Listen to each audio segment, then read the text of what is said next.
بسم اللہ الرحمن الرحیم۔ السلام علیکم ورحمۃ اللہ وبرکاتہ۔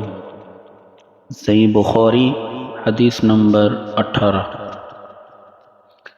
عبادہ بن صامت رضی اللہ عنہ جو بدر کی لڑائی میں شریک تھے اور لیلۃ العقبہ کے 12 نقیبوں میں سے تھے، فرماتے ہیں کہ رسول اللہ صلی اللہ علیہ وسلم نے اس وقت جب آپ کے گرد صحابہ کی ایک جماعت بیٹھی ہوئی تھی، فرمایا کہ مجھ سے بیعت کرو اس بات پر کہ اللہ کے ساتھ کسی کو شریک نہ کرو گے، چوری نہ کرو گے، زنا نہ کرو گے، اپنی اولاد کو قتل نہ کرو گے، اور نہ عمدن کسی پر کوئی ناحق بہتان باندھو گے، اور کسی بھی اچھی بات میں خدا کی نافرمانی نہ کرو گے۔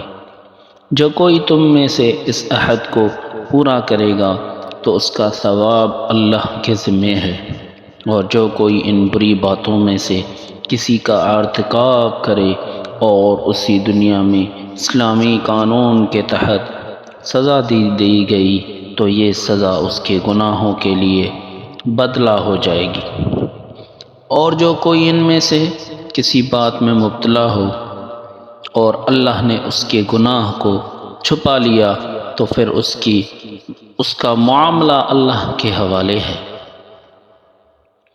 اگر چاہے معاف کریں اور اگر چاہے سزا دے دے۔ عبادہ کہتے ہیں کہ پھر ہم سب نے ان سب باتوں پر آپ صلی اللہ علیہ وسلم سے بیعت کر لی۔ برائے مہربانی چینل کو لازمی سبسکرائب کریں اور کمنٹ میں جزاکم اللہ لازمی لکھیں۔ السلام علیکم ورحمۃ اللہ وبرکاتہ۔